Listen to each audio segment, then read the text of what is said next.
Yeah, I might be able to get that. Do it this side, should be alright. Yeah, I can. Yeah. The bolts and all that. Yeah.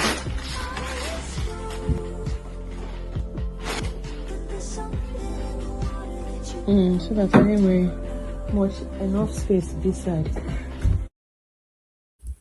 Hello everybody, welcome back to this live stream. Happy Merry Christmas to each and every one of you. So I'm just here sneaking into your homes, into your phones, your devices, unannounced. I'm here, guys. I'm here. How are you guys? How is everybody? How have you been celebrating these past days? How did you celebrate today? How are you celebrating today? It's Christmas. Happy Merry Christmas to all of you. Okay, so I decided to pop. I didn't decide. Well, I decided anyways to pop in and quickly do this scheduled video that has been hanging for 6 days now and get it over with, because tomorrow we have another weekly program that we must do. So I'm like, let's finish this one and close it so that we can move into tomorrow. Otherwise we are just, we are having this backlog which we don't want. I'm glad I'm here. I'm not going to be here for too long. This is not going to be a 3-hour live stream, as you can imagine. It's Christmas and I'm not done for today, guys. It's not sleeping time, it's not resting time, but I just sneaked out actually to do these videos. So I'm going to be here for a while, maybe an hour, but not 3 hours. So let me see. Okay, so today I just want to touch a bit on Olivia, not too much.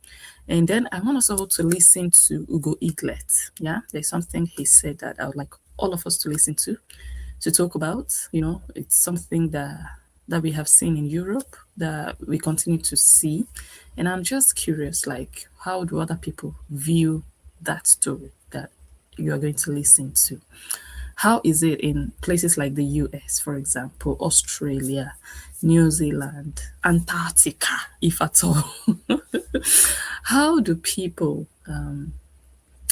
deal with issues like that? We're going to get there. And finally, you guys know that we have to give a touch of salt and pepper.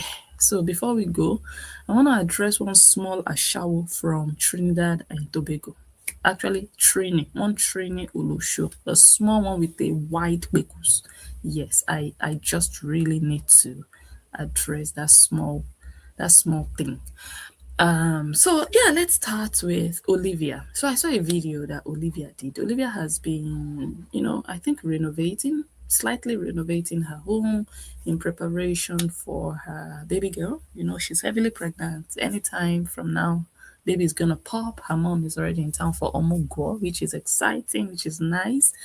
It's just nice, Although somewhere deep inside of me, I still think, every time we see Olivia's people, it's not to judge her anyways, but it's just something that I have noticed. We see her people around her family more than her man's people, if that makes sense. So we've seen her mom, we've seen her sisters, we've seen other people, but we've hardly seen the husband's people, his relatives, maybe getting a visa and coming to the UK. It's just an observation, not to judge, like I said. Anyways, that's the update. But there's a video that I saw, apart from all the renovations, all the little things, well, not little things, all the things she has been doing for her kids, changing their beds, changing her sofa. That green hideous sofa just needed to go. But it went. I think she changed it. I'm not sure, but I saw a video where they were taking it out. So I'm thinking by now they have another one. Yeah, I cannot guess which color that new one is. Anyway, so I've seen videos like that, changing things around the house, spending, getting very nice things for her kids and all of that. And I thought, okay. But okay was good in the sense that, okay, This is a young woman who works hard. We know she works, she does content, she makes her money, and she's spending the money, and we are seeing the money. It's good.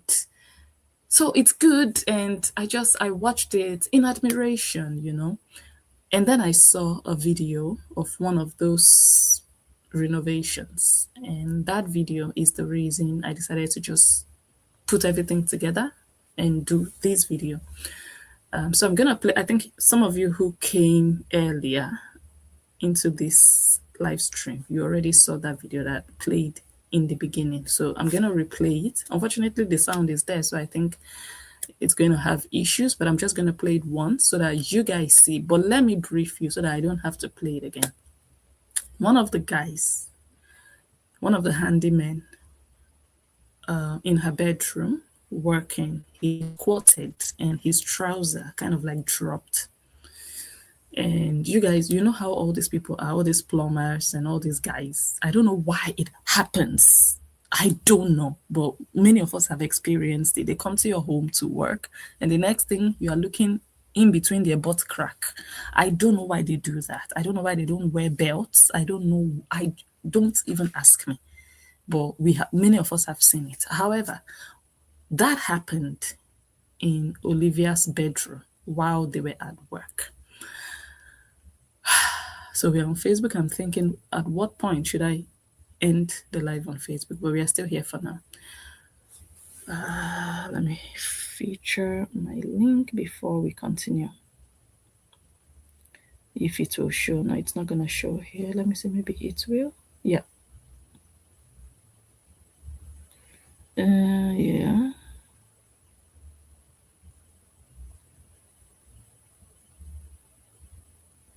Okay. So that happened, like I was saying, in her bedroom, and she was recording. You guys know she records everything. The only thing she hasn't recorded so far is herself and her husband having sex, which I'm still waiting for anyways. So she recorded the guy on the floor from behind with his pants sagged or sagging, and you know the thingy was out.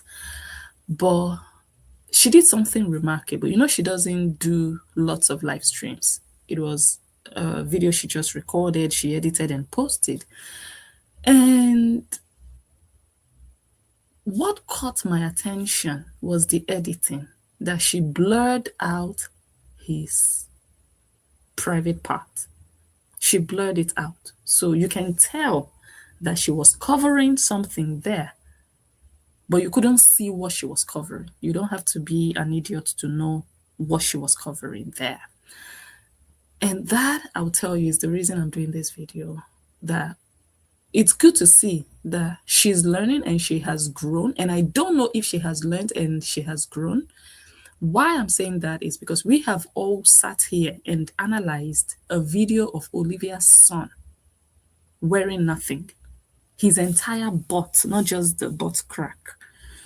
His entire nyash was outside, like just outside. No diaper, nothing. No pants, nothing. No trouser, nothing. Just the entire nyash. Those two balls, left and right, were out on video. And she edited it, even shifted the video to capture properly. I mean, shifted the camera to capture properly. She edited it and she left that child's nyash out like that, and she posted it. And so many people commented that you need to cover your child. Your child is out there. And she did not delete that video. She left it up there. That video amassed millions of views. She did not delete her child's nyash out there. And we all sat here and we're like, this is child exploitation. This is child abuse. You have no regard for your child. You're using your child to make money. You're selling your soul for money. And we all came here, you remember. So for me to now see her protecting an adult that is not her child, was she doing that because she learned from the mistake? I don't think so. I might be wrong. Two things are possible, and I'm not here to judge because I do not know. I can only assume, but the fact of the matter is two things, two options, two possibilities are there. One, she has learned that you don't just put people's nyash out there. Two, second option or second possibility is she is afraid that if she puts this guy's nyash out there, she can get a lawsuit on top of her neck. The guy might be like, hell no, you're not going to do this. You will pay me back for damages. All the money you made from that video times 10, multiplied by 10, you will give me back. Which I think is the reason she blurred his nyash. I don't think she did it out of respect for him. If it was her child or her husband, she probably would have left the nyash out there bare because her child will not sue her. Her husband will not sue her. The money is coming back to the family. So everybody shut up. It's just nyash. Let's make the money. So if the first possibility is the reason she blurred out that man's butt, then good for her that she has learned and she's growing and she knows that, okay, certain things should not be used as content. But if it's the second reason, then I would still say that it's a shame that you'd rather sell your child's nyash but protect an adult's nyash just for them not to have grounds to sue you. So it's still all about money. But again, I don't know the reason she covered his ass. I'm not going to play it anymore. Some of you already saw it. But if you didn't watch that video, you can just rewind this or replay and you'll see it at the beginning of this live stream. How she properly edited his bum, covered it so that the viewers don't get to see that man. He's a British guy, I think, or maybe all these Polish guys. I didn't hear him talk, so I cannot tell from the accent. He covered this. I'm like, if you can cover this man's nyash, why didn't you cover your son's nyash? Your son doesn't deserve protection. It's allowed for other people to see your son's nyash, but not this, So it's just double standards for me. And yeah, I decided to talk about it briefly because all this content of a thing, it's a learning process for everybody. You understand? But moving to how she's doing, I think I'm proud of Olivia. Olivia is a young girl. I mean, she does stupid things, she does crazy things, but at the end of the day, it's all content. She's making her money. We don't have to all be able to do what she's doing, the things she exposes or reveals, the privacy that she sells. We don't all have to be able to do it. But if that is what she has chosen to do, how she has decided she wants to make her money, and she's doing it not look, apart from that video of exploiting her children, she's doing it, she's not scamming people out of their money. There are some people who make money and no matter how much they make, they are still looking for your own. No matter how poor you are watching them. They see you as an opportunity to take your money. They want to know if you have money. They have millions. You have thousands. But that your thousands, they want it.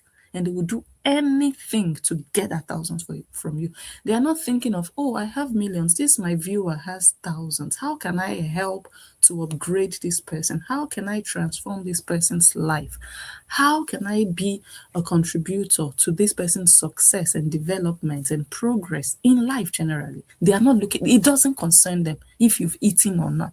There are people like that. Olivia could also possibly easily be that person. She has the influence, she has the numbers. She could use emotional sympathy seeking tactics to get people's sympathy, to get their attention. She could come up with stories. She could say, oh guys, Facebook has blocked my monitor, whatever. She can just come up with something just to get your money. But she's not doing all of that. She's making her own money. She's not begging you for stars. She's not, she's not manipulating you. She's not oppressing you into releasing money. She's not blackmailing you, telling you, if you don't give me, that means you don't love me. If you love me, you would give me. Why are you guys not giving me? You guys have not given me anything today. Olivia could easily do that. She has 11 million. And do you know how much she would be making? She would be raking in the pounds. But guess what? She's not. And for me, she deserves my respect for that. And not only that, but for the fact that this girl makes money and we see the money. We want to, that is, look, when people talk about lifestyle content, we don't want to see poverty.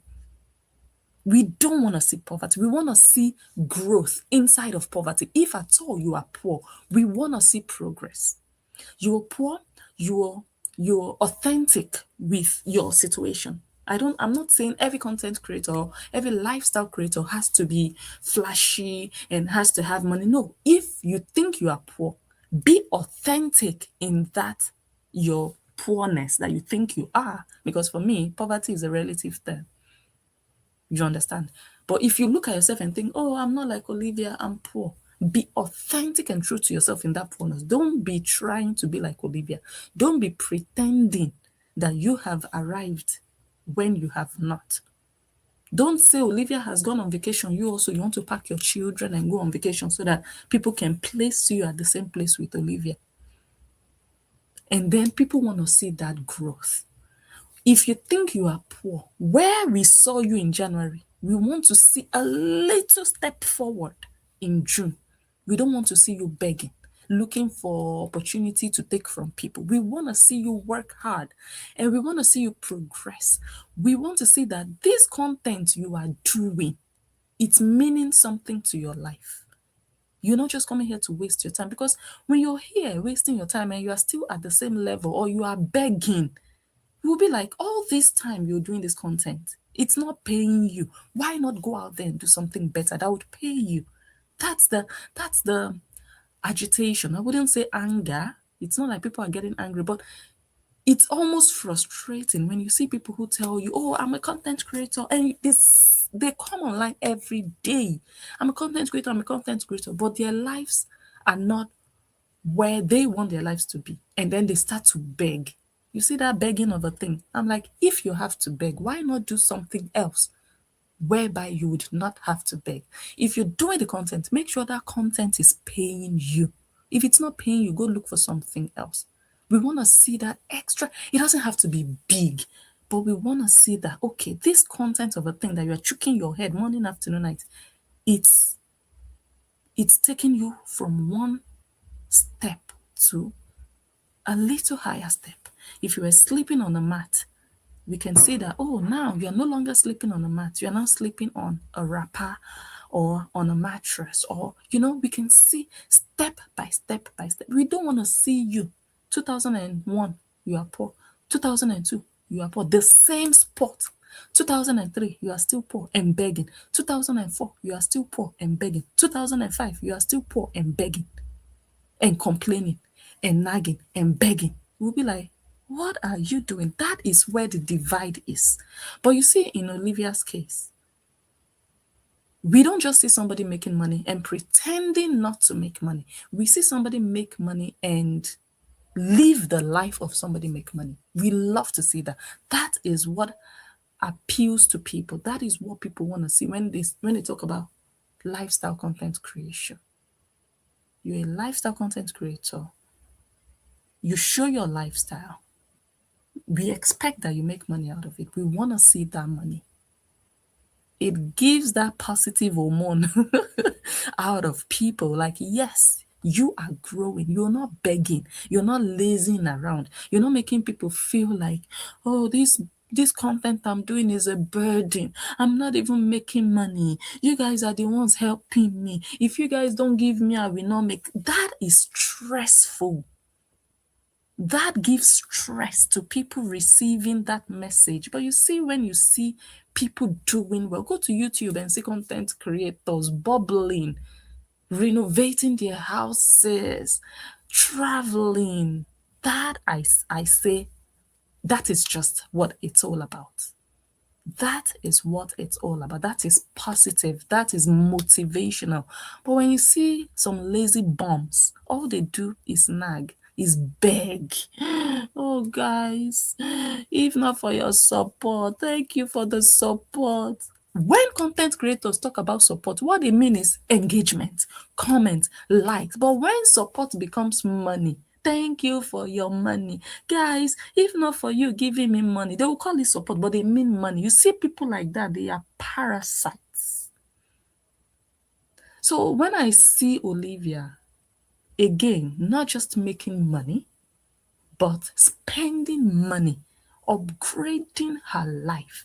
I don't know if you guys feel the same way. When I see, look at the bedroom of her daughter. Do you understand? She's not just making money for herself, she's spending it on her children. She's giving her children the life that she possibly didn't have. That is positive. Who doesn't want that? Who doesn't want to see that? Even if you don't want to see it, at least for those children, you are like happy, like, oh, this is good. You see a woman doing well. For me, I don't know anything more positive than that. People doing well, not stealing from other people, doing well on their own terms, doing well for themselves from their own hard work, and living well. Not just doing well and hiding and pretending, I don't have. And your children are looking like raggedy as something that I don't want to say. You understand? So I just want to say kudos to Olivia. She should keep it up. Yes, there will be critics. It's normal. That is social media. If you F up, people will tell you you've effed up. It's up to you what you do with it. They will not come to your house and beat you, but it's going to affect you one way or the other, how people see you. And that matters a lot because lots of content creators, when they F up and you tell them they've effed up, and they don't want to listen to you because they feel like, even if you unfollow me, I have 10 million, I have 5 million, it doesn't matter. And even if 10,000 follow me, so what? I still have millions. It's not about that. It's about your reputation. It's about how you are seen. It's about how people regard you after that. It's about how it's your respect, how people will treat you and think of you and talk about you when they see you in person. It's about what they know of you. Even when people are talking about you, they will be like, no, Olivia cannot do that. They can vouch for you. But when you're just a carefree person, no, I don't care what you think. Let me just make my money. It affects you. They might not come to your house to beat you, but it affects you in the long run. There will be things you might want to do in future that idea that people had of you years back because of some nonsense content you did, that they tried to put you right and you just told yourself, no, I'm bigger than all of you talking, talk shit, I make money. That money might not be able to save you years later, if that makes sense. So again, there will be critics. People will have opinions, you know, and people will tell you their mind, especially when they're not licking your nyash, they're not looking for something from you. They will tell you where you are. But you see the flip side of it, you are doing well. So I'm just gonna say kudos. The fact that it's not just you. You spend money on yourself, which is your right, which is a good thing, but your children are tasting your money. There are people who live for themselves, they don't live for their children. Those are not mothers. Those are the people we call special ashawos. Yeah, those ones are, they have a special ribbon in the ashawo industry. They don't think their children deserve to have a certain kind of life. As long as their children are alive, they eat, they wake up, they sleep, that's good enough for them. But Olivia is intentional about her children tasting her money, like living a certain kind of like life, and I love it.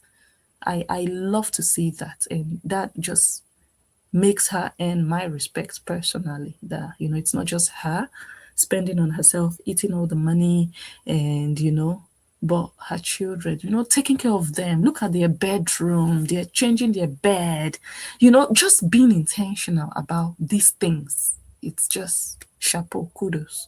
And yeah, hopefully God will still continue to bless her further than where she is now. So that is that about Olivia. Now I want to play this story I heard from Ugo Eaglet. Let me see. think it's on Facebook.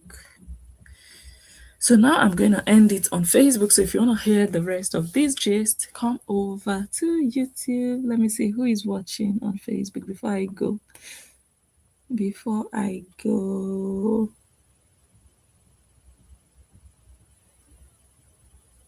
Hi, Laura Williams. Merry Christmas. Hope you're enjoying yourself. Okay, let me go to YouTube. I'll see you guys out there. Bye. Okay. So let me quickly, how long? 25 minutes. We are right on time, man. So that within an hour, we are out of here, hopefully. Yeah. Hopefully. So let's go to Ugo Eaglet. Ugo Eaglet is the guy here on the left. I need you guys to listen to this story he told and maybe just talk about it a bit. No, I don't even have an opinion about it, but maybe just, talk about it because there is so much to learn. I think we should just play it and listen. Yeah. In abroad, you can own all the money that is coming from anywhere in the world in abroad, but that money that comes from Nigeria, you can skip. Say that I'm wrong. Can you calm down? Make sure that they are comfortable. Imagine if maybe once in a while when he has time, he can take his family out and the rest. Let me see. Said no. Anything that I need is slap her. So he so much to bring you here, and you come here. And I want to put it exactly where. not only that, the lady has now even started. When she was in Nigeria, did she notice the mistake? Her resident permit with that registration. We went there. I feel about 1,000. I feel about after about 3 months because it has to take process. After I think after 2 months or 3 Okay, let me just start from the beginning because I don't know. House. He said, "Oh, good. I swear to my living God, I regret the day I got married." We are sharing some stories. Please, I want you to share my true life story. If they say that I'm wrong, I will definitely go and beg my wife. But Ogugo, how could a woman that you work so hard, you spend your money, you did everything, and then move her to Europe, and she came there and threw you out from your house? He said, Ogugo, I swear to my living God, I regret the day I got married to this woman. I regret the day I got married to this woman. I said, so this is a story of a young man from Nigeria who migrated his Nigerian wife abroad. So when the woman got here, things fell apart and he was told to leave the house, his house. So that's this story, but he's going to give us some details. Can you calm down and then explain to me what is the problem? He said, okay, Google, I work so hard. You know how it is here, working 24 hours just to make sure that you move your wife and your son. And after she moved in, he's now homeless. I said, please, can you tell me what happened? So he said, okay, his wife moved in 4 years ago. And when she came, after 1 year, she started working. He was the one working for complete 1 year, making sure that they are comfortable, paying for the bills, every down thing. You know how it is paying for bills when you are alone. When you are working, when you are alone are working and you have a wife and a child. He said, I understand, but what is it? He said, okay, he was working. After 1 year, she started working. They were paying her money into his account. So after some months, what he does is when they pay money, he will bring maybe like 400 euro. Then they will go shopping, buy food store, buy everything. Then the rest of them, he will be managing. If maybe once in a while when he has time, he can take his family out and the rest. Okay, last 3 months, he was waiting for her paycheck to land in his bank account. He did not see anything. So he went to her. What is going on? They did not pay you your salary this month. Or what happened? She said, yes, they have already paid. Then what happened? They paid in her account. He said, what? So the problem there that I immediately picked out was communication. Communication. When you don't discuss steps in your marriage before you take steps, it could be detrimental to that marriage. It kills trust immediately. because you already see an enemy, someone that did something behind your back, no matter how small. A lot of people think the reason people divorce is infidelity or money issues, money problems, not being able to agree on money. But things like this can lead, in fact, in most cases, things like this, like, oh my god, my husband just made a decision without consulting me. Oh my god, my wife just did this thing without telling me. There are women who, Nigerian women for example, they will just go ahead, buy a plot of land in Nigeria and just start building without telling their husband about it behind his back. So that communication, when the moment you even think it in your mind that you want to do something, you're not going to tell your partner, the moment your partner finds out, that partner sees you as an enemy, someone that you can actually kill me. That is what it looks like. Like you just started doing this thing without even. So, what do I mean in your life? You understand? So, what I see here is lack of communication. He didn't say if he told the wife that the payment would be coming into his account. I can't say whether he discussed that with her, but possibly when she got that job, maybe she wasn't. So the communication here, maybe she wasn't okay with the fact that her salary was going into his account. Because if she had been okay and they had discussed it and everybody was cool with it, they had planned, I don't think it would be an issue 3 months down the line. So again, I cannot go back there because he didn't mention how the money even started going into the man's account in the first place, how they discussed it, what she said about it. If she said it was fine, was she the one that brought the idea, or was the man the one that brought the idea? And did she say, okay, let's do it for now, but you will go and help me open a bank account, and the man refused to open? We don't know those details, but what we know for sure is the woman started working, and then 3 months after working, all of a sudden they rerouted the money from his account to her account without her sitting her husband down to say, my oga, for this reason, for that reason, for that other reason, I think it would be best for the money to be coming directly to my account. And then they would talk about it. It would have been better for them to even fight about it before it happened than for her to just go ahead and let it happen and for him to find out. So that one is double wahala.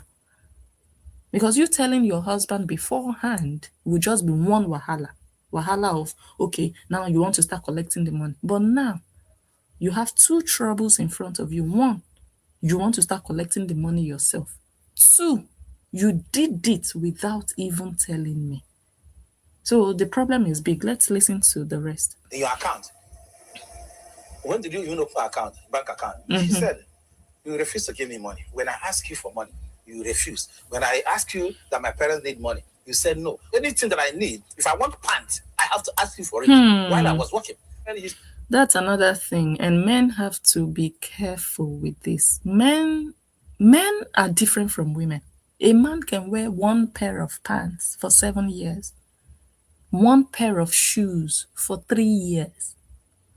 A man, or let me just say men, an average man doesn't really have, oh, I need to change my bra, oh, I need to, oh, women just get tired of something they have. They just want something else. They want it in another color. Oh, I have this white singlet. I would like to have it in yellow. Men don't have those issues. So somehow they subconsciously think women are also like that, or women should be like that. A lot of men, even when women don't tell you, they don't complain, even if they don't ask you, just know, as a man, you're watching this video, just know that your woman has financial needs. I'm not talking about food. You are buying the food in the house. She has a roof over her head. There is soap to shower in the bathroom. There is nothing missing and lacking in the house. But you see, as a woman, just be giving her money for upkeep. This is where the problem is.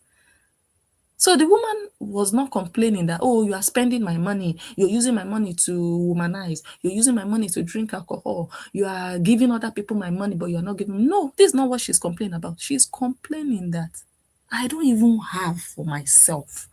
So that man should have factored that in. The man was just about setting up the home, making sure the bills are paid, food is in the house, everybody's fine. And then family is okay, we go out once in a while. That was all he was about.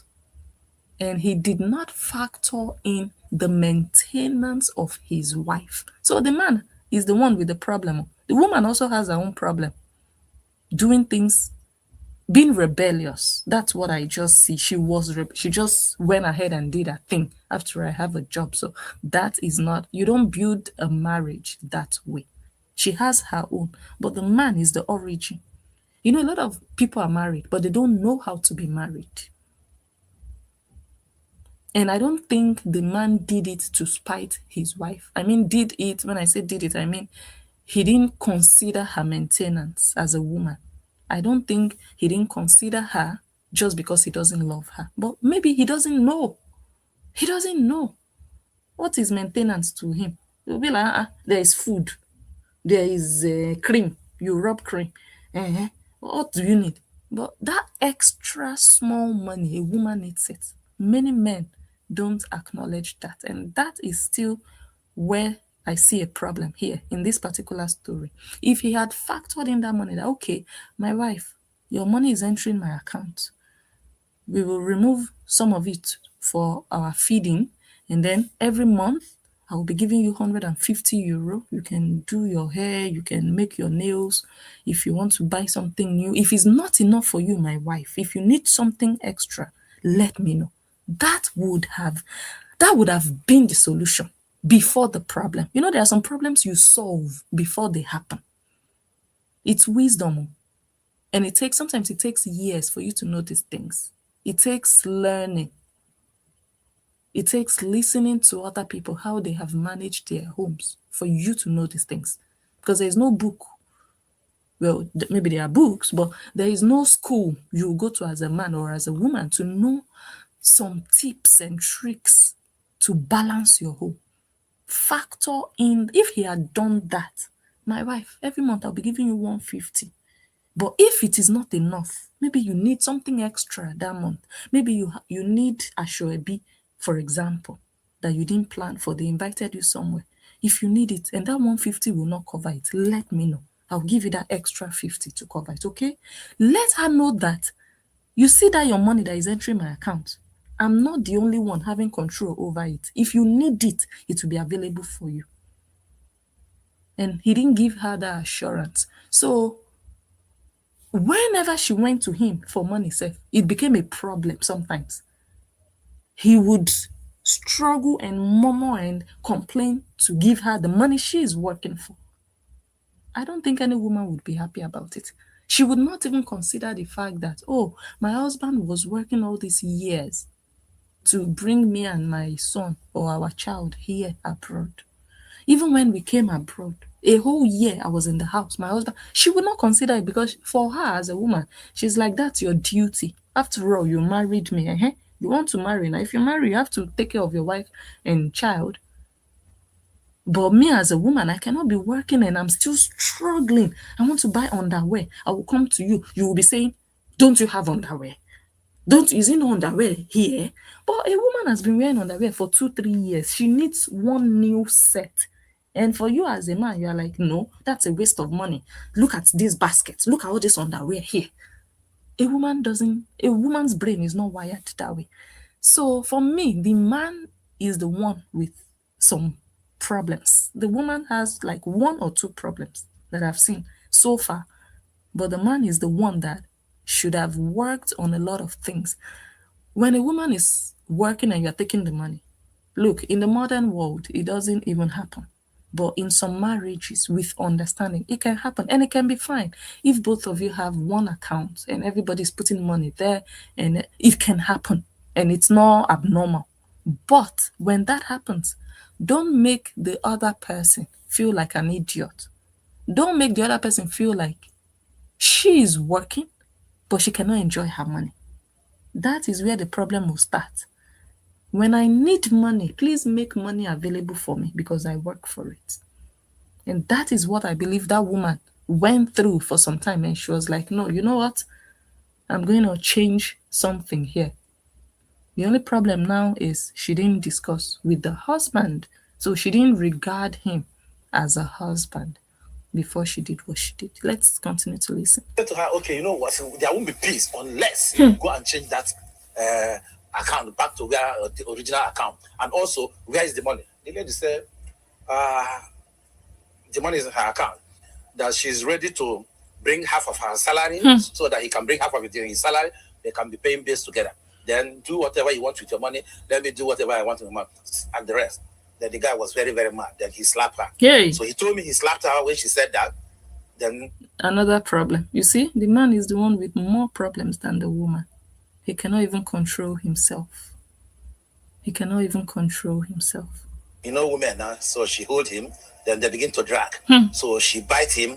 Before you know it, the child that is 7 years was shouting and the neighbors called the police. So the police came, they gave him 2 weeks not to come across the area. So after 2 weeks, the wife, bring him back.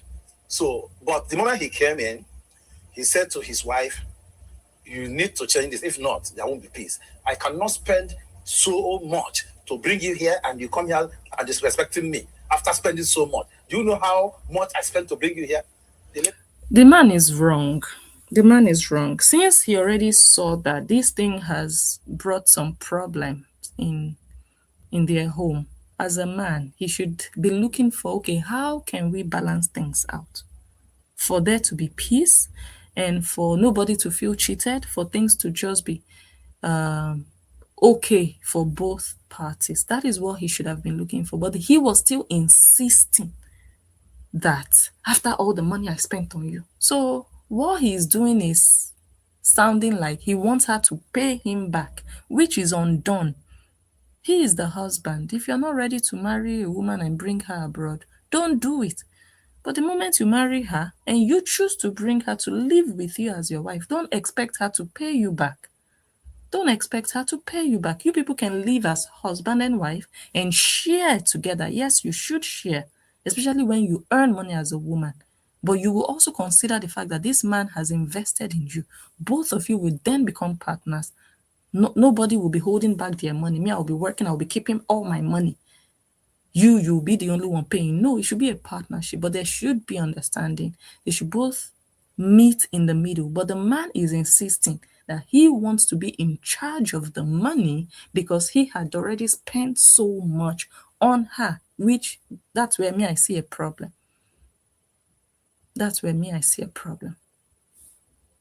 He said, okay, I'm your wife. If you spend money to bring me here, I don't think it's a problem. But for me, I'm not ready to bring anything. The only thing I can bring is 50% of my salary so that we can use it to pay stuff.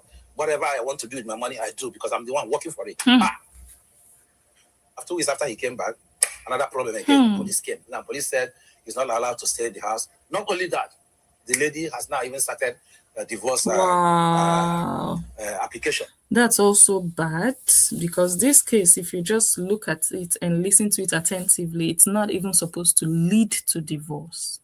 So it's almost like the lady was already ready for divorce. The lady is not even ready to be married to him. She doesn't think he deserves her, because this is not, okay, fine, abuse, domestic abuse, that one. Now, the money should not lead to divorce. But you see, when a man starts to beat you, and now it's the second time already, maybe the third time he will hit her heart or hit her chest or hit her womb, and then she can just pass out and she'll just die. So that one, okay, it should lead to, okay, everybody go your way. If we cannot even sit down and settle this money problem, this money issue, then if every time we need to argue about money, it ends in beating, then maybe the marriage is really not for them. Told me yesterday he was very, very mad. He was very, very, very mad that for him that he regrets the day he got married to her, and Suma will not live in this country. She must go back to Nigeria. After he said what he said, I said to him, bro, I understand how you feel, but there are a lot of things, there are a lot of mistakes that you did. Yes. You know, he said, how? When she was in Nigeria, did she notice the mistake there in Nigeria? Or did she just notice the mistake now that she came to Europe? Bro, you know that in Europe, the life is totally different. So I share with him my own story. You know, I told him, bro, the moment my wife moved to Austria, that day that she moved on Sunday. On Monday morning, we went to magistrate. I did what they call medicata. That's his registration, address registration. I did it. On Tuesday, I went to magistrate where she would pick her resident permit with that registration, address registration. So after I got her resident permit, I went to bank, open bank accounts for her, even though that the card was not yet ready.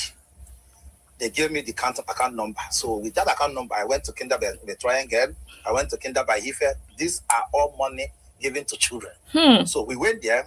First of all, gold was 6 months. So because gold was 6 months, my wife is still entitled to earn what they call maternity leave money.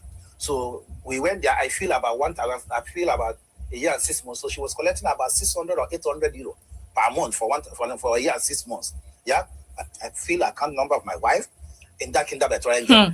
Then we move again. So what they call family by Ife, which they are paying all the children about one something there, 160 or so. I went there. I put my wife account number. This is the true life story. So after we did that, we came back home. After about 3 months, because it has to take process. After 2 months or 3 months, my wife started receiving those money. After 6 months, when my wife came in, so she started Dutch course.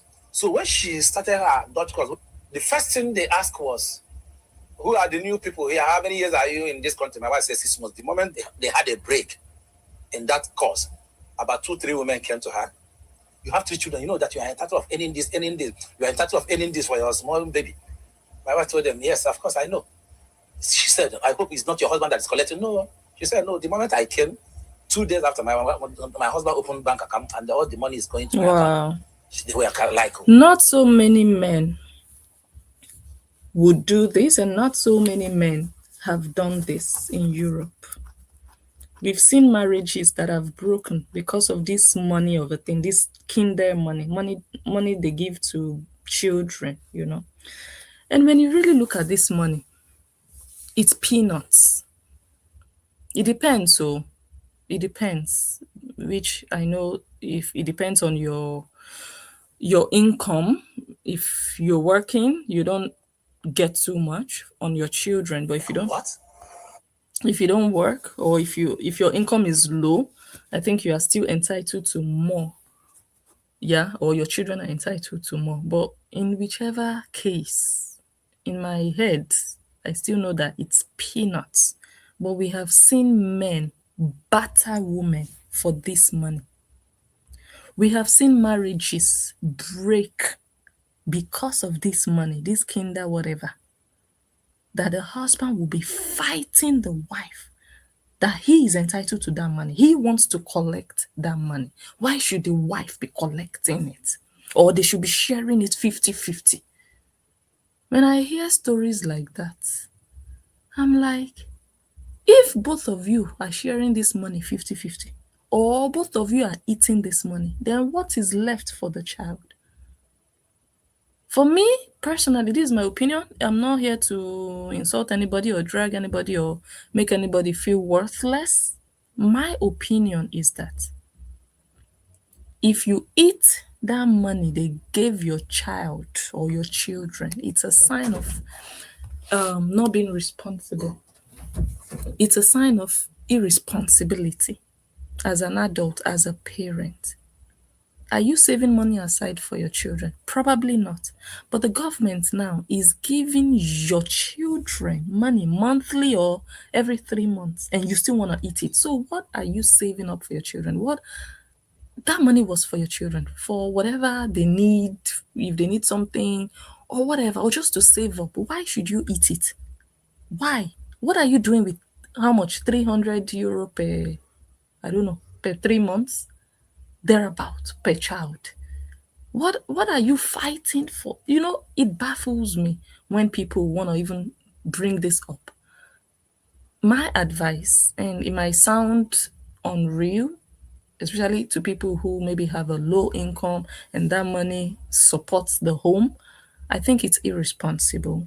My suggestion and advice is once you get that money from the government, create a bank account for your child, for your children. They deserve it. Be putting that money there. That money is not for you. It's for your child. It's for your children. Let them have something on their name. As they are growing, the money is growing with them. If you need extra money to support you, support your home, go get extra job. Leave that money for your children. And if your children need something, that they really need something and it's expensive and you cannot afford it, use their money to get that thing. Don't stress yourself. Don't stress your finances. Use their money to get that thing for them. But don't be eating your children's money. That's my opinion. And I think that's just, honestly, I think that's the only thing, because your children are not going to work to make money. This is Europe. They would go to school eventually. They would go and rent a room when they're in university, all those things. Save up for your children. Don't be fighting like little children over 300, 500, 700. It's shameful. It's embarrassing. Two adults fighting over children's money. That children is for neither of you. They said it's kinder. The husband is not kinder. The wife is not kinder. Kinder is child. Leave that money in that child's account. That's just, so again, that man, he has his own wahala. Okay, this one is talking about his own experience with the kinder money. Like what? Your husband? She said a day after she came back, when she collected her car, resident permit, she went to bank. And the funny part of it again, when we went to the bank, do you know that at the bank, the woman there, when my wife was signing her signature, the woman at the bank was telling my wife, don't allow your husband to see your signature. I swear to my living God. Then my wife laughed. This life, you need to understand this life to prosper. Now, my wife was like laughing. My wife told me after she came out, because I was outside with it in gold. As the gold was Christ, I have to leave. Now, what I'm trying to say is this. Anything that concerns money for children, please, if you really want your marriage to stand as a man, take away yourself there. Anything children money in abroad, you can hold all the money that is coming from anywhere in the world in abroad.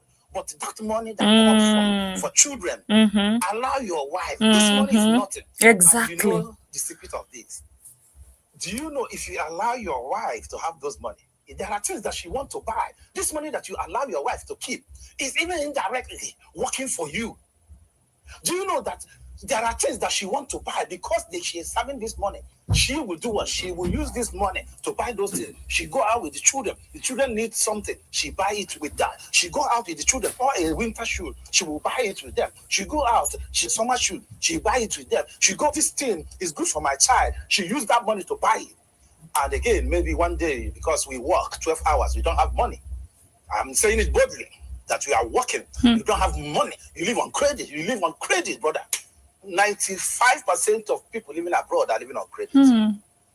Even though you are a doctor, you have 1 or 2 credits on your neck.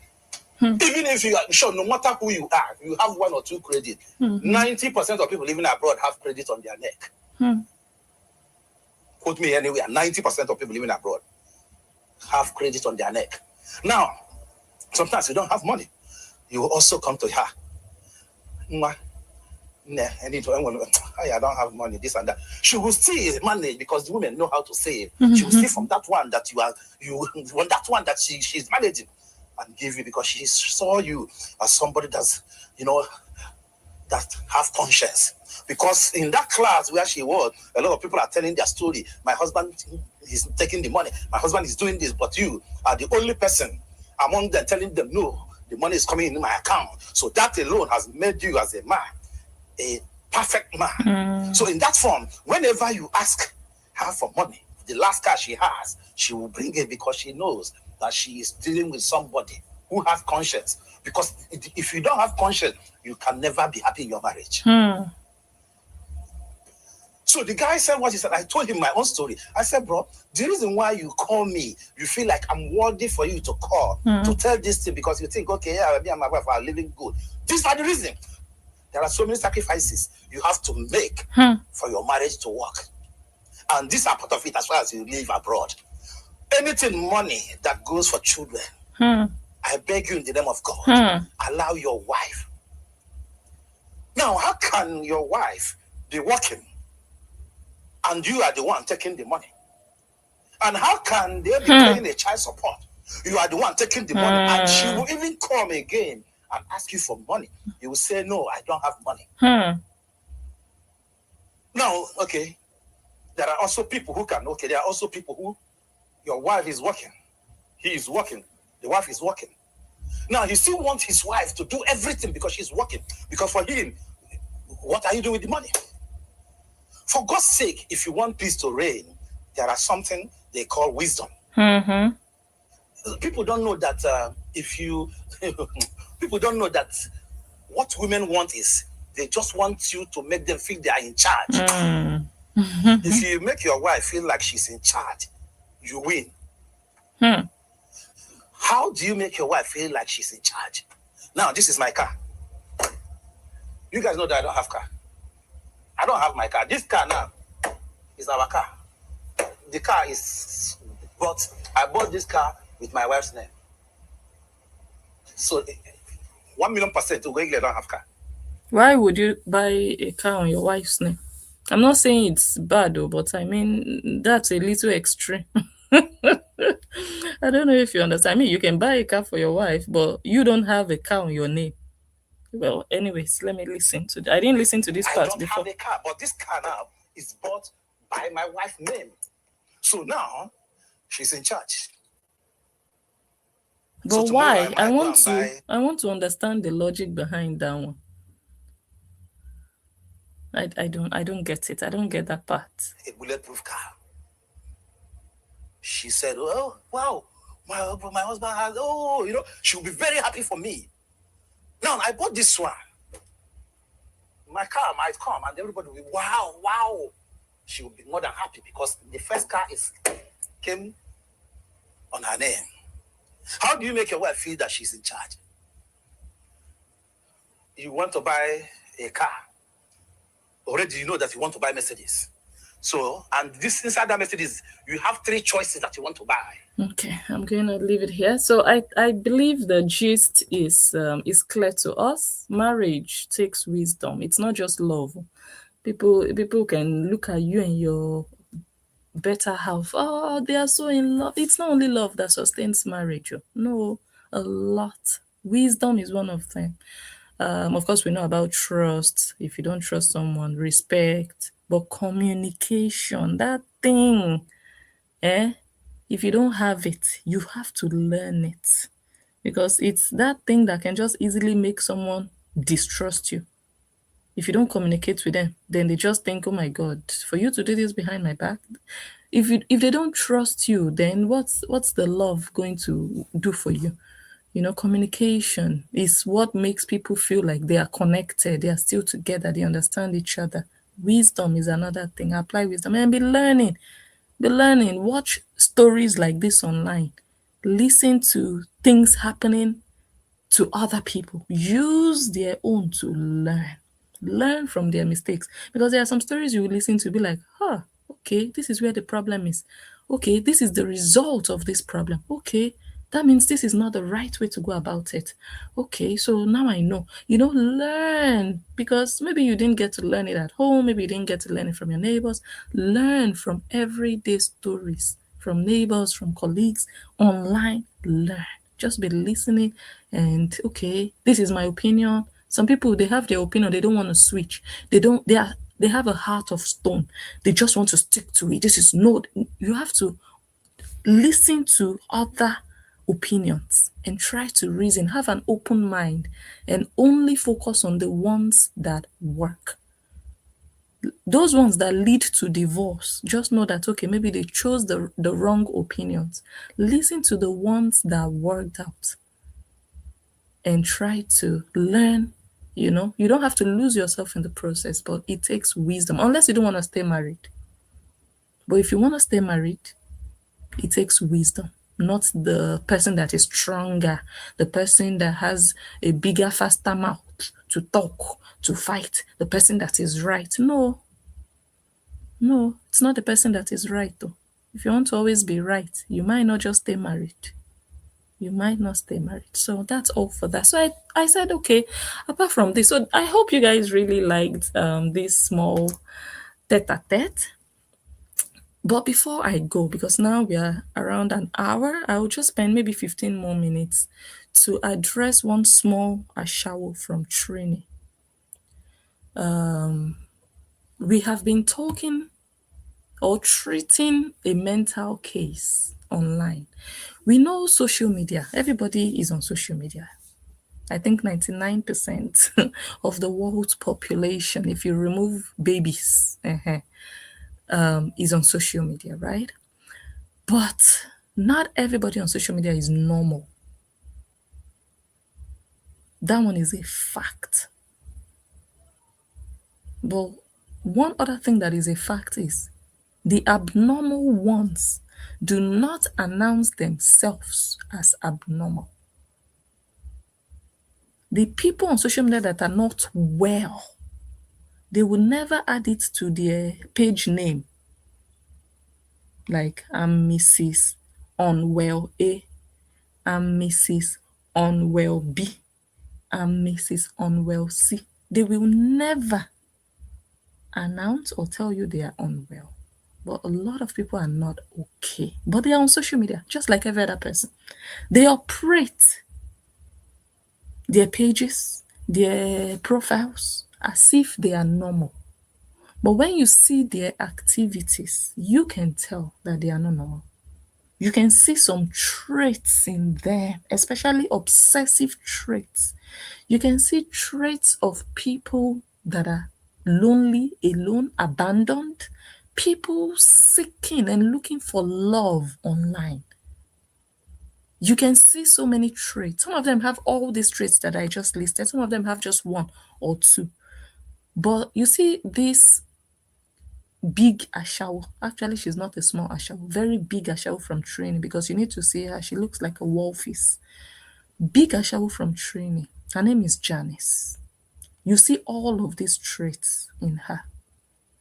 Obsession to a certain thing, hanging on for dear life, spending time on a certain thing or a certain man, on a certain story that is not hers, just to cover up her own story as an outlet from her personal life, what she's going through in her own home. Social media becomes the outlet, the escape, where she can exhale and feel like, okay, people are listening to her. There are people like that online, not just her, but let her be the representative of all the other people. When in your own home you're not being heard, you're worthless, you're useless, you're a nobody in your home, and you come online, nobody knows you. Nobody knows you're not wanted in your home.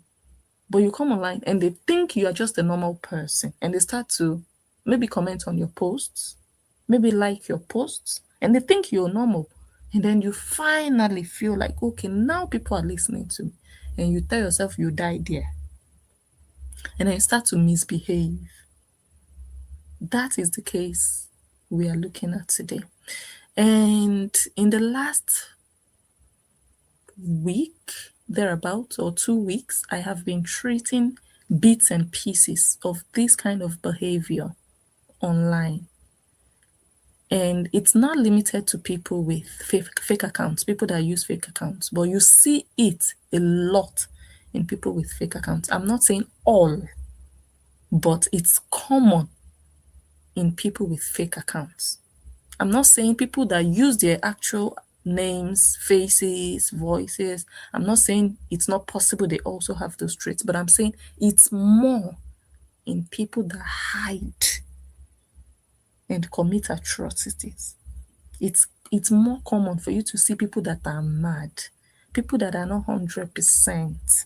When you just see their activities, you know, this one don't cool. You can just tell. So we I think last time I was live, that was 6 days ago. Last week, Friday. I think that was the last time I was live, yeah. We played a video of Hora Totoyos where she lambasted all of her fans and told them, she said so many awful things, demeaning, degrading things to them. That they were sick, they were obsessed, they were mad, they had to take their meds, they had to shove their support up their nyash. If they really care about her, they should send her gifts and not looking into her family, her children, her ex. After that episode, you'd think all of them would receive sense. We know a lot of them that received sense and just moved on with their lives. Some of them still support, but they support now with sense. Some of them don't support anymore. They are focusing on their own lives. So it's a choice to make. Some of them have moved on completely. Some of them are half, one leg in, one leg out. Right? But you see that some of them just applied whatever their master told them, and they reevaluated their own activities online around their master, and they adjusted accordingly. But you see a sick psychopath who is a prostitute from Trinidad, who is just not well, who is just mad upstairs. They cannot reevaluate. The only thing we saw them experience was shock and shame, embarrassment. And that was that outburst of, oh, how could she say that? That hurt so bad. She told us to take our medicine. That shock and embarrassment, like she embarrassed them. It was embarrassing. But after that phase of shock and embarrassment, what did you expect? What would you have expected from a normal person? Wouldn't it have been adjustment, no matter how slight? You would have expected that from a normal person like me now. You tell me those words their master used, you use those words on me. I know what time it is. That's when you know people that are normal. Because there has to be a reaction on top of an action. You have the law of cause and effect, right? Input and output. But you see abnormal people, they are like goats. No matter what you do, no matter what you say, they are goats. Goats will always act like goats. Yeah? So again, we can say they are goats, but it's just a matter of these people are psychopaths. They don't get it. Blockheads. So after that whole episode, this same Olosho of Trinidad is back to exactly where she was before her master lambasted her life and her. I can't say her pride because there is no pride here. There is no pride here. One of the things we have talked about this girl, and we call her a patient, a patient of a psychiatric clinic, a psychiatric center. Patient, let's just say patient J. One of the things that we have seen is someone who is so afraid of losing connection with strangers online, people she doesn't know in real life.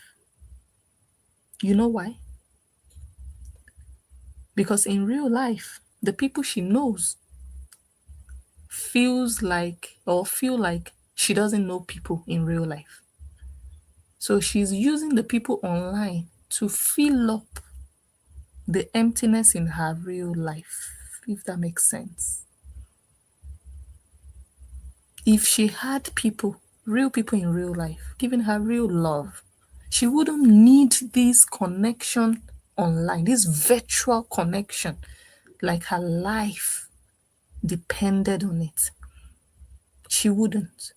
But she needs it so desperately that she would do anything, including lose herself.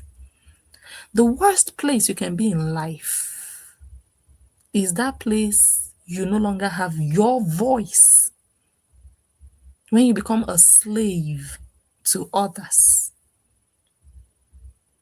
when you become a subordinate, when you have to bow, when you have to bow to pressure,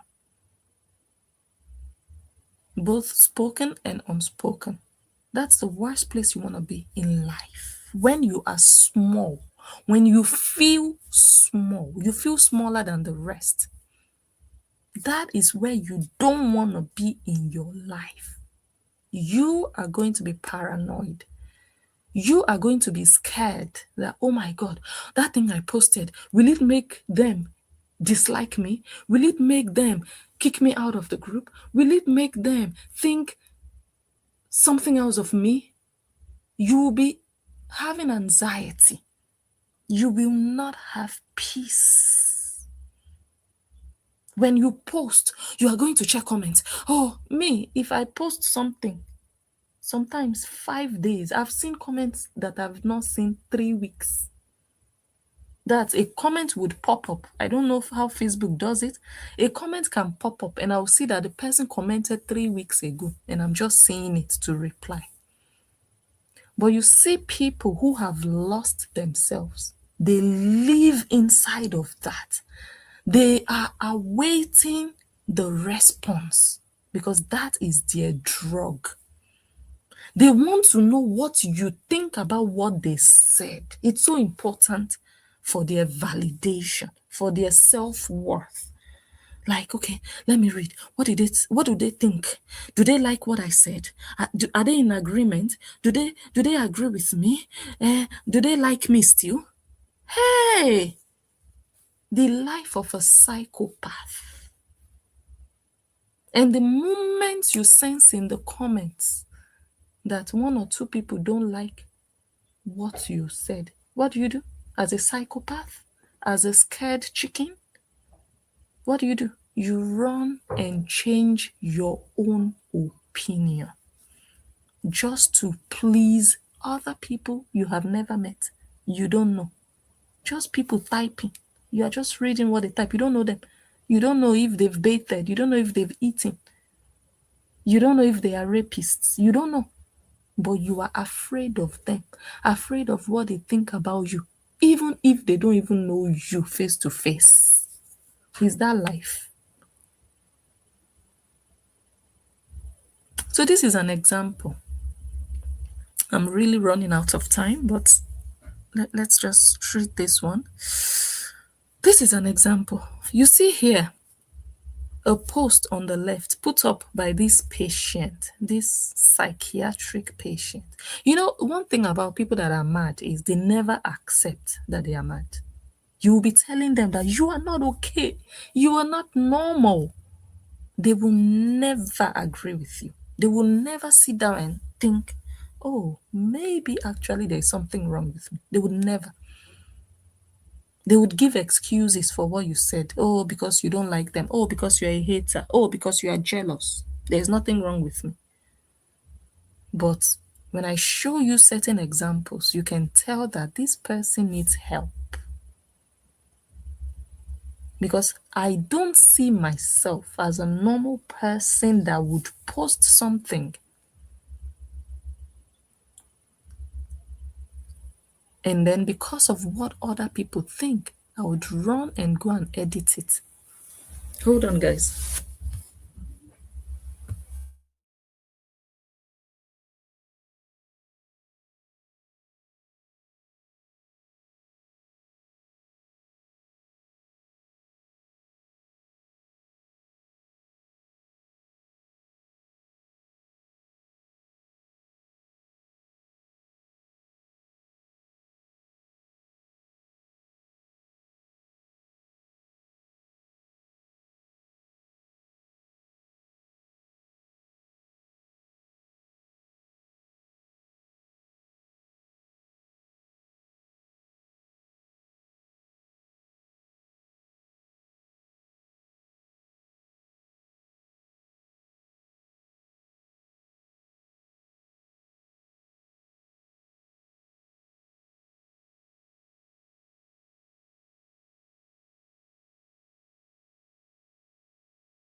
Okay, I'm back. Yeah, so like I was saying, you will now post something, and some people online would tell you that no, no, no, no, no, this thing you posted, it's not in line with our cult guidelines, our cult policies, our cult whatever.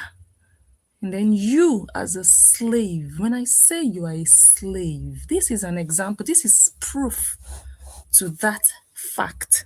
It's a fact.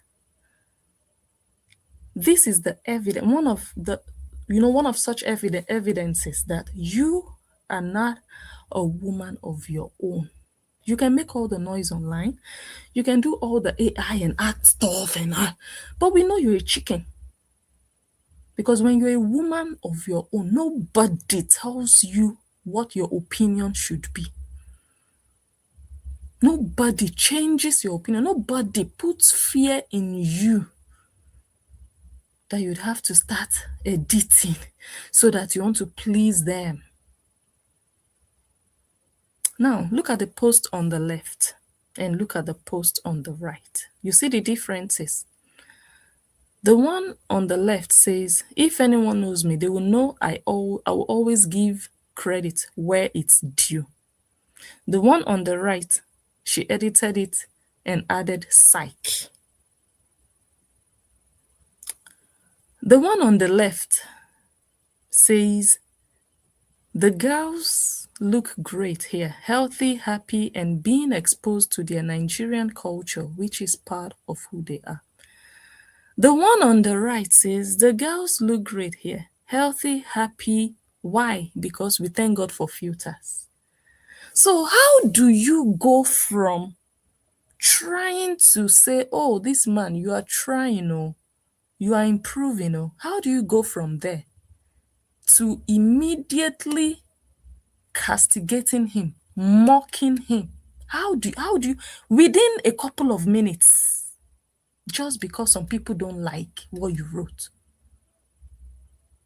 Who are you? You don't know who you are. You are not a person. You are a mad individual. You don't even know who you are. You don't even know what you stand for. So this also tells us that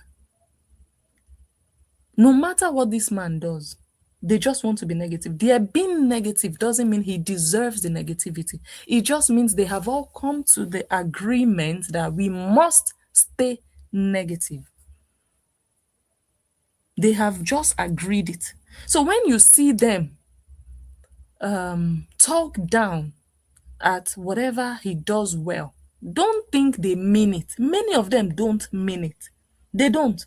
So don't go about trying to defend him. Oh, he's trying. Oh, he feeds the kids. Oh, don't bother. You know why?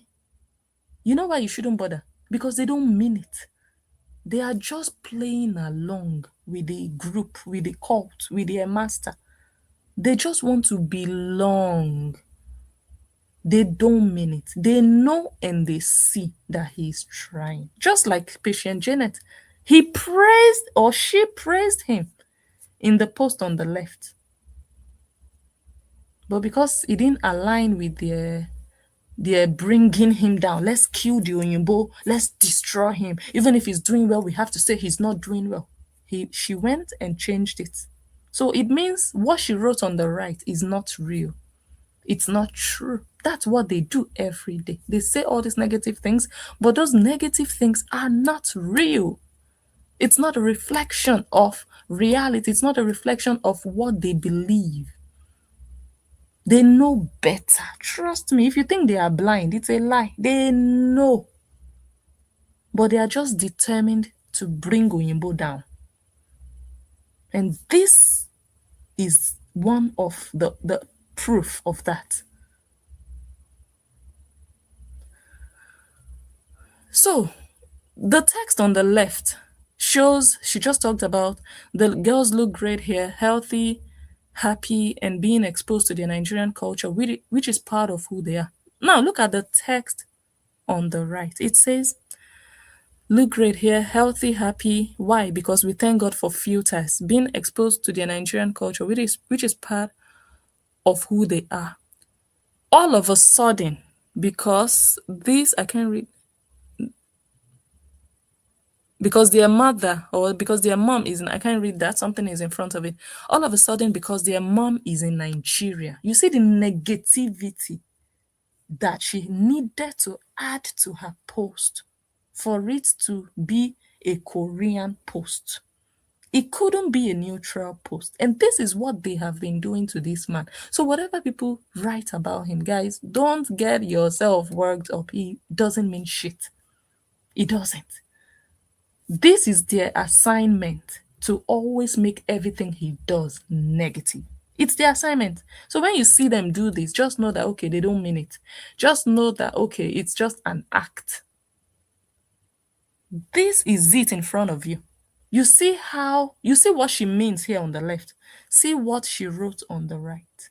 Just to please Nyash, to lick Nyash, to be part of a cult you were once thrown out of, discarded.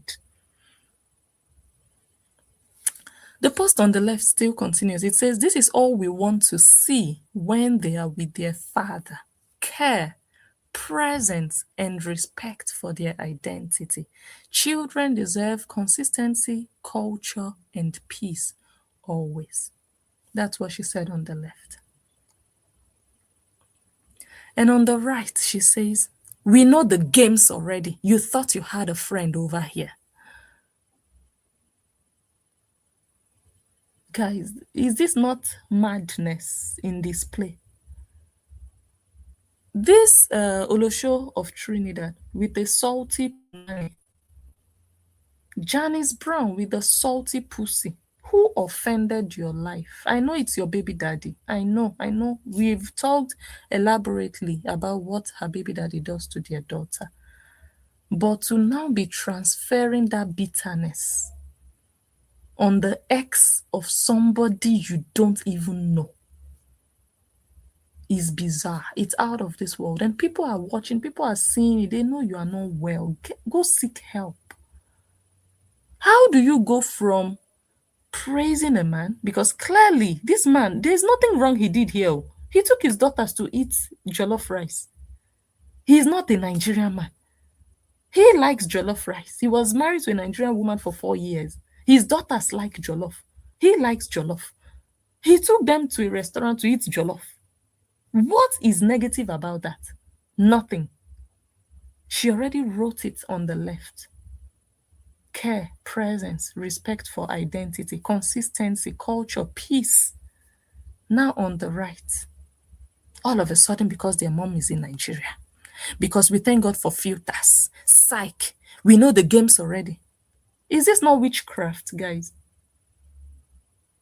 Patient Janet, when we say you are mad, we are not playing. It is not saga. Go seek help. You see, today I'm not dragging your baby daddy, because no matter what we say, it will never stop him from sleeping with your daughter. That's the pain you will live with for the rest of your life. He will always sleep with your daughter until maybe she's old enough to speak up for herself. But you see, these games you are playing. And then, if you look under the post, on the left, she said, Justin Dean co-parenting right. That was the conclusion, that he's doing it right. On the left, she removed the right. What did she put? She said, Justin Dean co-parenting with a question mark. So, how do you go from concluding that he's co-parenting well to now asking, is he co-parenting? Girl, you're a bitch. You are a bitch, a witch, a psychopath, and you just really need help. I don't know if your master can offer you free help, but you're sick. Just take a screenshot of this video, this post you're seeing here, and go look at yourself and ask yourself deep questions. Why did you change all of this? What triggered you? Who called you? Who sent you a message? and told you you were out of line? Who had that power over you? Who has power over you on social media? This free. Hey, do you know why I love? Wait, I just got a message. I need to take a look at it. Do you know why I love social media?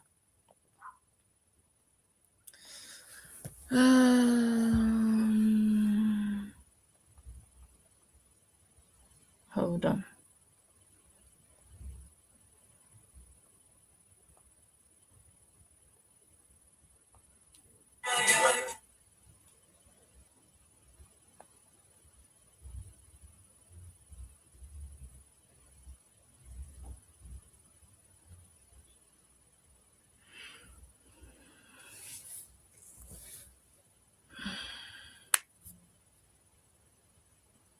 Sorry, guys. Do you know why I love social media? The freedom to be yourself.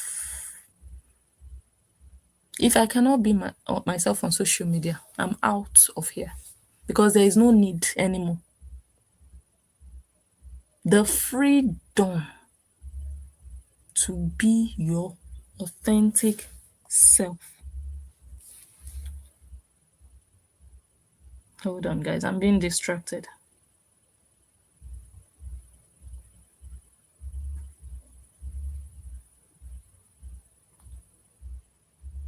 Okay?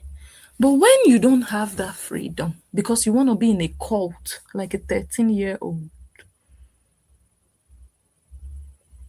you don't have that freedom to just be your own person, making your own choices, believing in what you choose to believe in, and posting freely without anybody ordering you around like the fool that you are.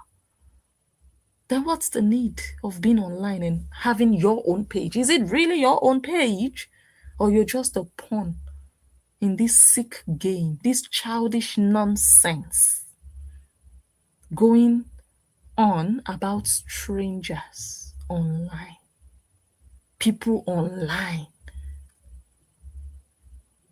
You're just a puppet. You're being used. Are you a human being? Are you worth it? You're not. You're not. Anybody who has time to be going back and forth with you, that person really has energy. But you are just a rag. You're a slave. You're a toy. Whoever mentions your name, let them make sure it is to bulala that your flat nyash. That's all. Not to be going back and forth. Oh, you said this, and then me too, I'm going to. No, it's for them to come and show how low you are and deal with you in ways they know will affect that your destroyed head, because your head already is not correct. Your head clearly is not correct. Me, I will first write something about, okay, I will first write something about Totoyos now. Oh, Totoyos, you tried, you did a good job on the children. Oh, their hair was beautiful, the dress was beautiful.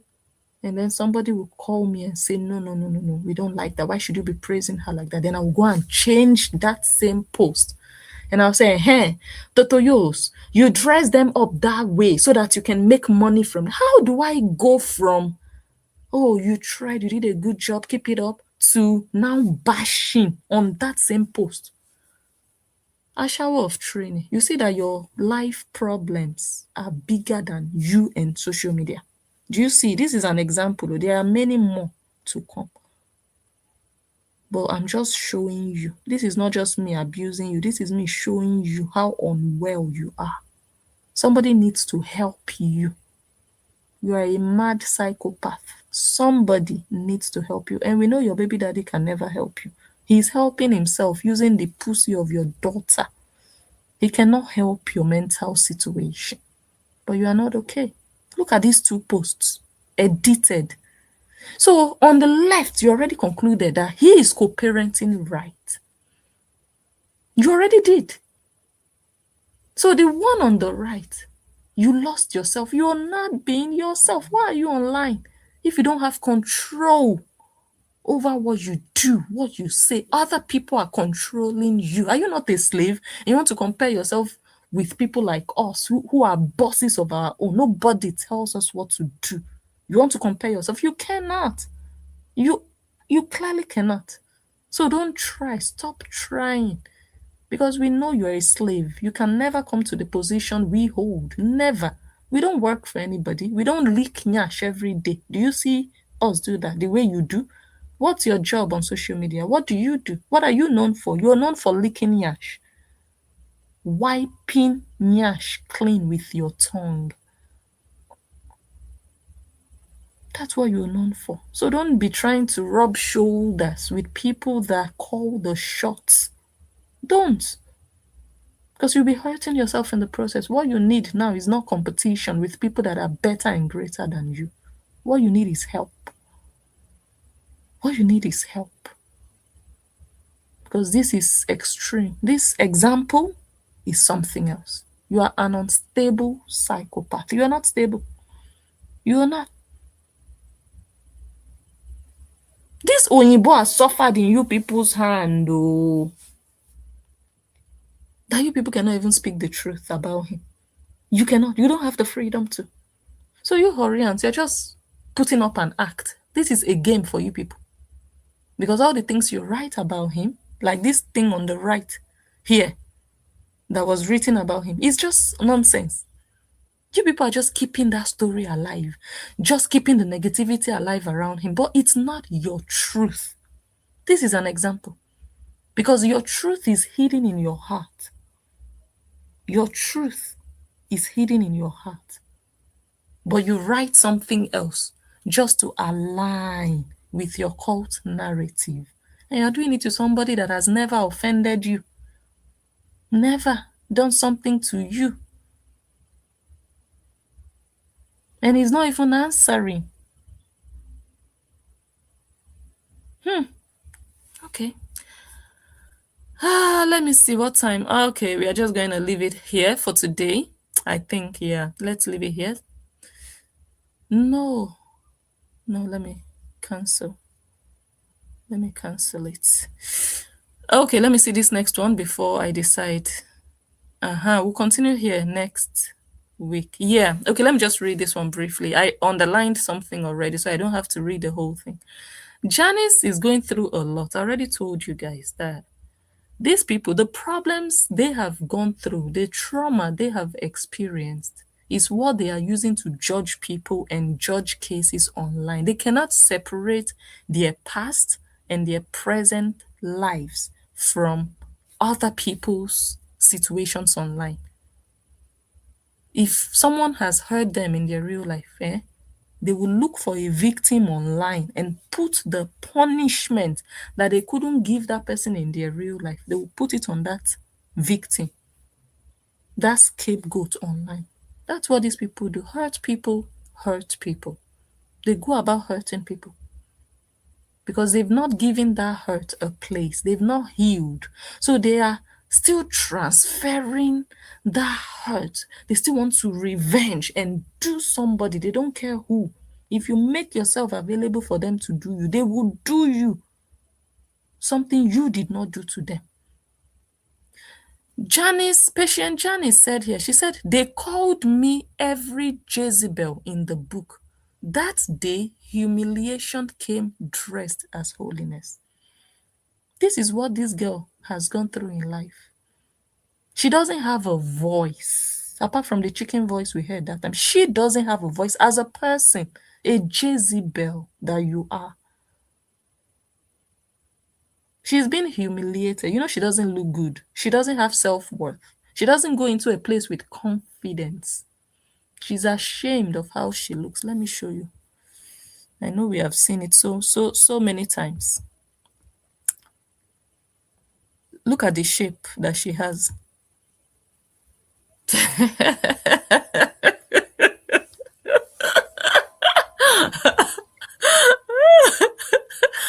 Oh, Jesus. Oh, gosh.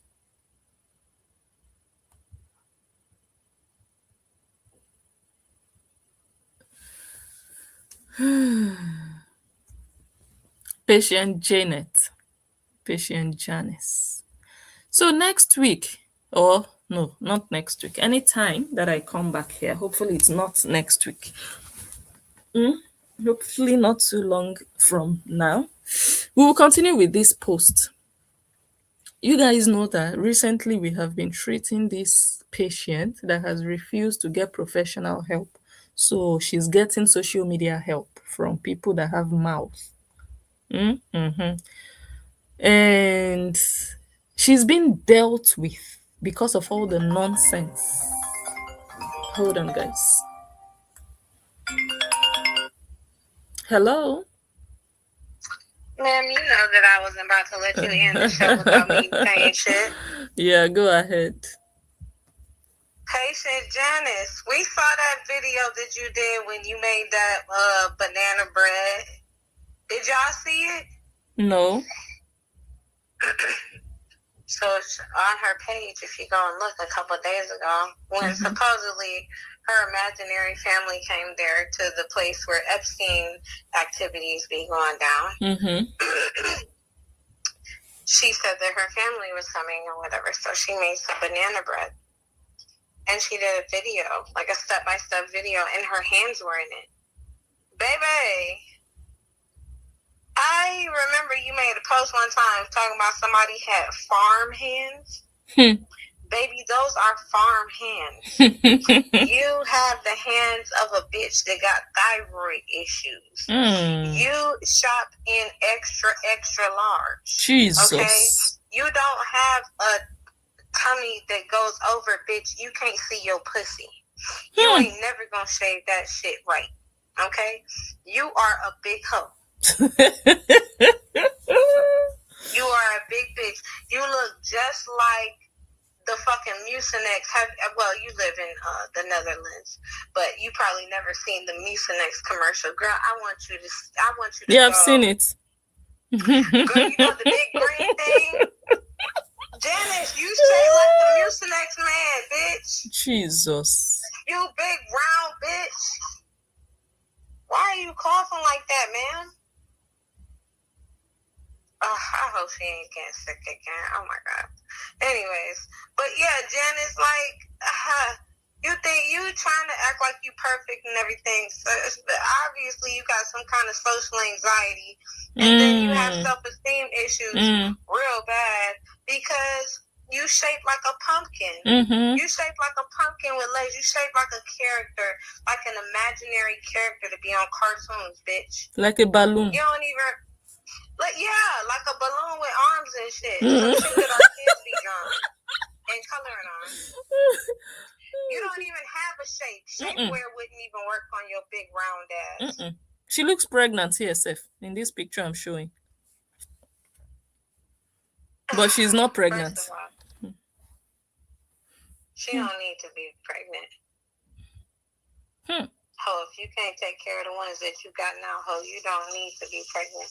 That's the reason why God took them rights away from Nancy herself. Hello? Hell the fuck hello. Look at how timid them kids are. But I just needed to let you know that on Christmas Day,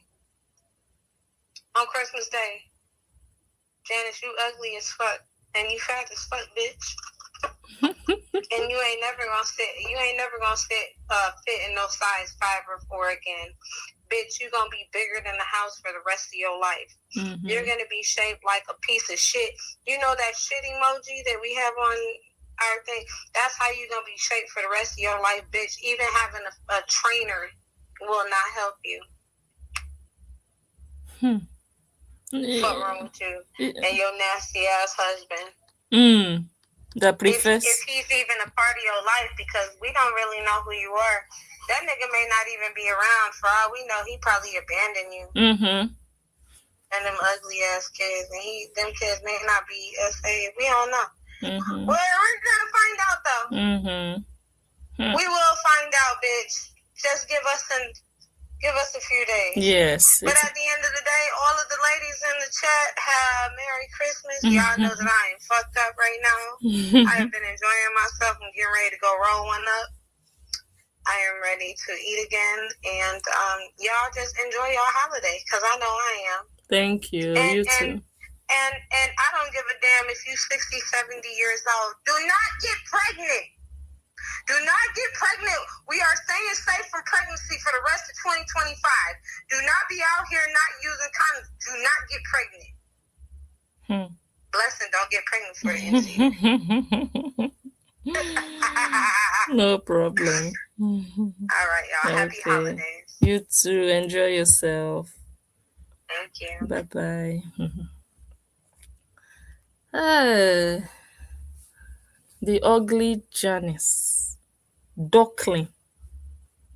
Village fowl. Look at you. Look at your big face.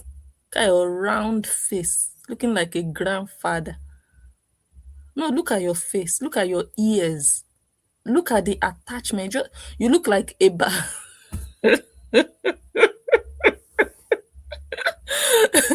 This face is just a balloon with a demarcation under. That's why you have the two chins, the double chin under the balloon, and then there's an elongation on the left and on the right of the balloon. Those are your ears. Ugly as bitch. Look at your skinny hands or arms. Just look at how skinny compared to your body. Not in proportion. If you are a large whale, you need to have large arms to go. You see your friend Real Gist Arena. Wait, I think I still have that one. You see that? Her laps, they say it's turkey. They say it's turkey laps. I might still have, no, maybe I don't anymore. She's lucky. She's one lucky bitch. I don't have a picture here anymore. You see the size. Everything. Wait, I'm still searching. Maybe. Oh, I don't have a picture anymore. Real Turkey Arena. Shit. I'll look for it and put it here in case I need to reference it. You see that one. I've analyzed, you know her, you know her pictures. You see she's large. Her arms, one arm of that woman is me, a whole me like this. One of her legs, elephant, boom. She steps on the floor. You know that somebody has come. But you are large. You have skinny, short arms attached to your sides. Who does that? Who does that? You're wearing a necklace. Necklace is not on your neck, it's on your chest. So it's no longer a necklace, it's a chest lace. Because a necklace will sit on your beautiful neck. Where is the neck?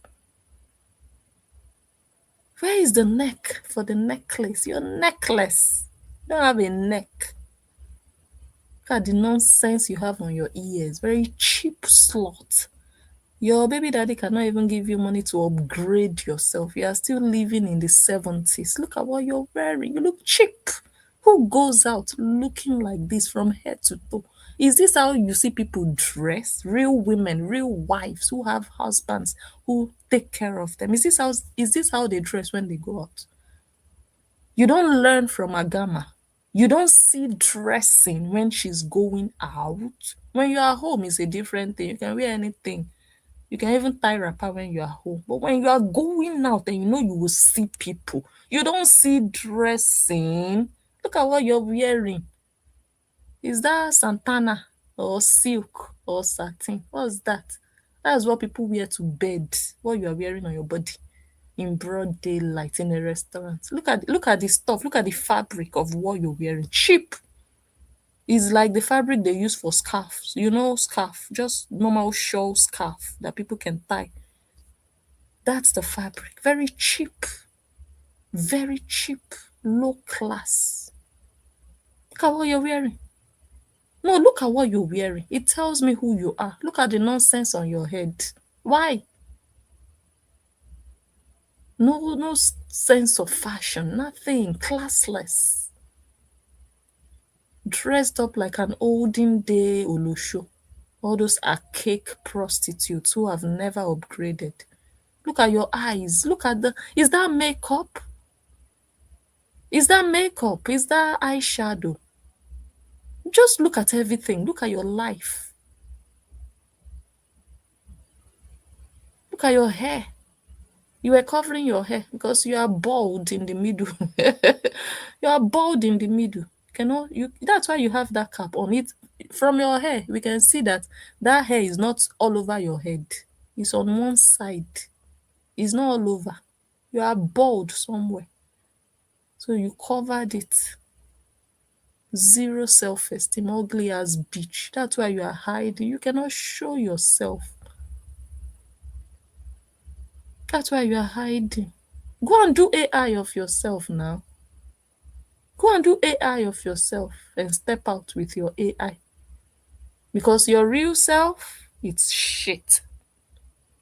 Your real self is nothing to write home about. Do you understand? And it's not anybody's fault here on social media. It's your mother and your father who came together to produce an amoeba like you. Ugly one.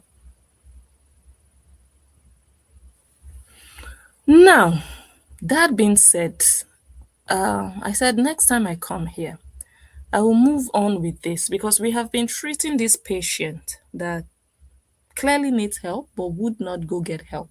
But we are going to give her that help online. Yeah. Since it's online, she's getting validation for the life she doesn't have. Somebody who claims she's using a fake account, not wanting to show her face. Why should anybody know about whether she's making coconut bread? Why? I don't know if you understand. It means she's looking for validation, even in that empty, hidden life. She's still looking for, notice me, see what I'm doing. Fake ass Negro. Fake. Ugly thing. It doesn't change your ugliness. No matter what you post about yourself, no matter what you write about yourself. If you want people to notice you and have good comments about you, come out. The real fake accounts that I know, people that are under fake accounts, they don't post about themselves. They don't. They stick to their fake account. They don't need you to know anything they are doing, who they are sleeping with, who they are talking to. They want to be fake accounts. But you cannot come out because you're not proud of how you look. You want people to know what you are doing in your life, but you don't want people to see how you are looking in your day-to-day life. That's why you are hiding. You're not hiding because you want to be a fake account. You are hiding because you don't even have the courage. You don't have the boldness. You don't have the balls to stand face to face with people like me. You don't, because you will die. You stand. Before you stand, you will fall. You will piss all over your body. You know you cannot. You can't survive it. So you'd rather hide where you think it's safe. But that safety you think you have, it's a matter of time. Wait for me. This me that I'm here. I'm building it up for you. I'm building your case file. And the day it will explode. Bigger than that one that I did before. You were reporting. It's not me, but you were reporting all the posts. All. You couldn't sleep. Both YouTube, Facebook, you were going, report, copyright. Restlessness became your portion. So after all the bullying and dragging, you put up a post one day and said, why can't they leave me alone? That statement alone is why I came back on your life, or to come and focus on your life. So you desire to be left alone, but you don't want to leave people alone. You will never be left alone. You will never be left alone. Because what you do on a daily basis, what feeds you, how you survive, is by not leaving people alone. Just the same way your baby daddy is not leaving your daughter alone. Not just your daughter. He is not leaving the bekus of your daughter alone. This is what you posted about Angel. This is what you posted, looking for trouble. And you were calling the police in Nigeria to come and rescue you. And there are posts like this to show that you are a bully. All you do every day is poke, look for trouble. Where people they are not calling your name, they are not posting you. But the moment they decide that now they want to answer you, you want to use that against them. You want to use their reaction against them. How about your action that caused their reaction?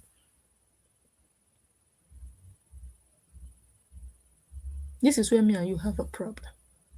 You don't want it to be done unto you. Leave people the heck alone. Focus on the master's nyash that you are leaking. Leak it very well. Nobody will ask you. Nobody will blame you. Leak it and leave other people alone.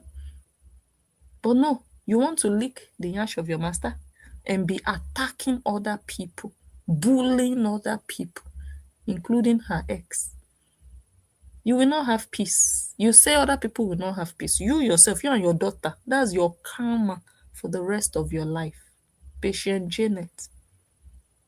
That your daughter is your karma till you die. Because that Bekus has seen wonders. That your daughter's nyash has seen wonders. You will live with it forever. You can deny it on Facebook, but your real life can never deny what you have seen with your eyes. You can be in denial, but even the people who read the posts, they know the truth. The fact that you care, the fact that you are worried about what people said, oh, they're talking about my husband, the fact alone shows guilt all over your body. Guilty conscience. It shows guilt. I mean, you're a fake account. What should you care? But you care because, oh my God, your secret is out.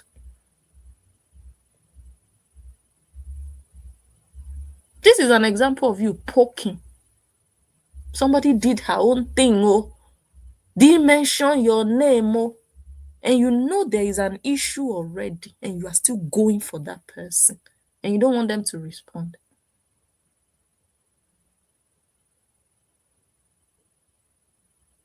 When people are doing you, they enjoy it. But when you do them back, they cry the loudest. That's Janet for you, patient Janet. They cry the loudest, like they never did you anything. Look at what she's doing to me. She's coming after my family. She's bullying my family. She didn't just wake up one day and start to look for you. She did not. You called her on several occasions. Why don't you address that fact first? And say, oh, I was calling you, I was calling you, I was calling you. Now you are coming for my family. Let us know that you did something to her first. Don't skip that part. That makes you a liar, a hypocrite. Don't skip what you did to her, what you have been doing to her. And now you want to run. Didn't you post this just on the 2nd of October? Me, I wasn't even aware of all of this. I wasn't even aware of all of this. But you sleep, wake up, and die on social media. This is your life. Do you have a life outside of social media? Is there anything that Agama does or Angel does that you don't know? You know everything, you see everything. Do you have a life? You don't. You die here online, on social media. This is your existence. Wake up in the morning, first thing is social media. Instead of your daughter's spekus that needs ointment and treatment, is social media first. So when we come back next week, I'll try not to read this.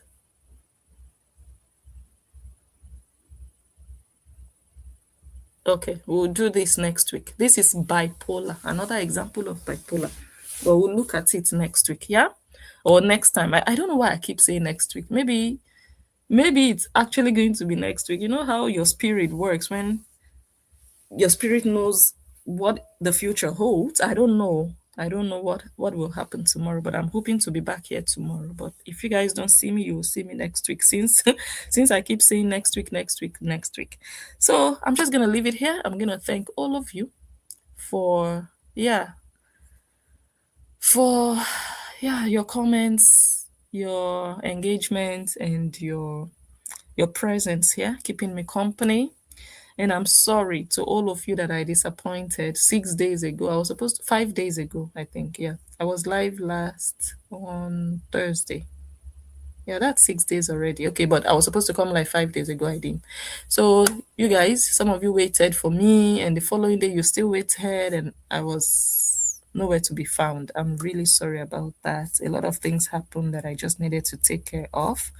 And I'm glad that I was able to settle a lot. I've not finished, but I'm still working on things and I have a bit more time. So I will come live more often again by the grace of God.